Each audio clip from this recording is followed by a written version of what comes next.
చివరి నిమిషం దాకా కూడా కరెంటు బిల్లు కట్టం కదండి. ఆ చిన్న కక్కుర్తి ఉంటుంది మనకి. ఆ కక్కుర్తిని ఆసరాగా చేసుకొని దోచేస్తున్నారు. అంటే కరెంటు బిల్ కాదు, లక్షల్లో దోచేస్తున్నారు సైబర్ స్కామ్ రూపంలో. మీకు కూడా అర్థమైపోయి ఉంటుంది. మొన్నటి దాకా ఏం జరిగినాయి స్కామ్స్. ఆ పోలీస్ స్టేషన్ నుంచి, ఈ పోలీస్ స్టేషన్ నుంచి, అక్కడ సిబిఐ నుంచి, ఈడీ నుంచి అని ఎవడెవడో ఫోన్ చేస్తూ ఉండేవాడు. పాపం కొంతమంది బుట్టలో పడ్డారు. కానీ అక్కడ తప్పించుకున్నాం తెలివిగా. ఇక్కడ తప్పించుకునే అవకాశం లేకుండా చేస్తున్నారండి. ఎందుకంటే కరెంట్ బిల్ మీకు తెలుసు, కాస్త లేట్ అయ్యింది. ఒక్కోసారి లేట్ అవ్వకపోయినా కానీ ఎవడో ఫోన్ చేస్తున్నాడు, నీ కరెంట్ కనెక్షన్ కట్ చేసేస్తాను అంటాడు. కట్టకపోతే అంటాడు. మళ్ళీ ఇంకొకటి ఫోన్ చేసి ఒక ముందు అయితే ప్రస్తుతానికి ఒక 20 రూపాయలు కట్టేసినా ఆపుతాను, రేపు మిగిలింది కట్టుకోవచ్చు అని చెప్తాడు. 20 రూపాయలే కదా అని ఆలోచిస్తామండి. ఆ చిన్నదే మొత్తాన్ని లాగేస్తుంది. ఆ 20 రూపాయలు వాడు ఎక్కడ కట్టమంటాడంటే వాడు లింక్ పంపిస్తాడండి. ఇదంతా జరిగిందే, నిజంగా జరిగిందే, గుంటూరులో జరిగిందే. గుంటూరు ఎస్పీ గారు స్వయంగా అలర్ట్ కూడా ఇచ్చారు. అది కూడా మీకు ఇస్తున్నాను చూడండి. కట్టేస్తాం, కట్టేసి హాయిగా పడుకుంటాం, అమ్మయ్య కరెంటు పోలేదు కదా అని చెప్పి.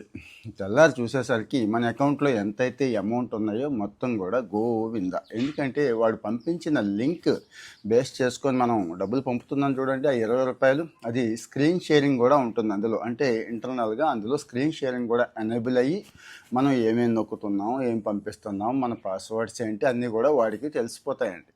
తెలిసిపోయాక చేసేది ఏముంది, వాడు మొత్తం ఉన్నది మొత్తం కూడా లాగేస్తాడు. సో కరెంటు బిల్లు విషయంలో కూడా ఇవి జరుగుతున్నాయి, రెగ్యులర్గా వస్తున్నాయి. మీకైతే కాల్ వచ్చిందా ఎప్పుడైనా కానీ? ఒక మెసేజ్ కాలు వస్తే మాత్రం ఇదే చేయండి. వస్తున్నాయి, అందరికీ వస్తున్నాయి. నాకు కూడా వచ్చింది, నేనంటే పట్టించుకోలేదు. కొంతమంది పాపం పట్టించుకుంటున్నారు.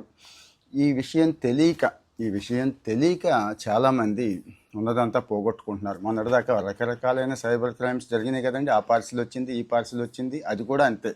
తెలియక బాగా చదువుకున్న వాళ్ళు, ఉద్యోగం చేసేవాళ్ళు, పెద్ద వాళ్ళే వీళ్ళు టార్గెట్ అయిపోతున్నారు, వాళ్ళు మోసపోతున్నారు. సో మరి తెలియక నేను ఎన్నిసార్లు ఎందుకన్నానంటే తెలిసేలా చేయండి. దయచేసి వాళ్ళకి షేర్ చేయండి. కరెంటు బిల్లు కడుతున్న ప్రతి ఒక్కరికి కూడా ఎలాంటి విషయాలు తెలియాలి, షేర్ చేయండి. అక్కడ చక్కగా డిస్కమ్స్ యాప్ ఇచ్చింది, డైరెక్ట్గా కట్టుకోవచ్చు. తెలుసు కదా, ఫోన్పేలు ఉన్నాయి, అక్కడ కట్టుకోవచ్చు. గూగుల్ పేలు ఉన్నాయి, అక్కడ కట్టుకోవచ్చు.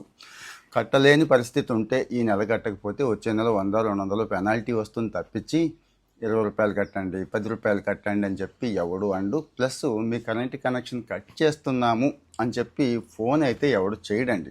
ఏ డిస్కమ్కి కూడా ఈ రకమైన మెకానిజం లేదు. వీలైతే లైన్మెన్ గారు స్వయంగా చేస్తే చేయొచ్చు, దాన్ని మాత్రం నమ్మండి. సో మరి ఇలాంటి సమాచారం మనం అవేర్నెస్ ఇవ్వకపోతే చాలామంది చాలా పోగొట్టుకుంటారు కదండి. ఇలాంటి సమాచారం కోసం ఫాలో అవుతూ ఉండండి. మన వాళ్ళకు కూడా షేర్ చేయండి, మర్చిపోకండి, షేర్ చేయండి. Thank you.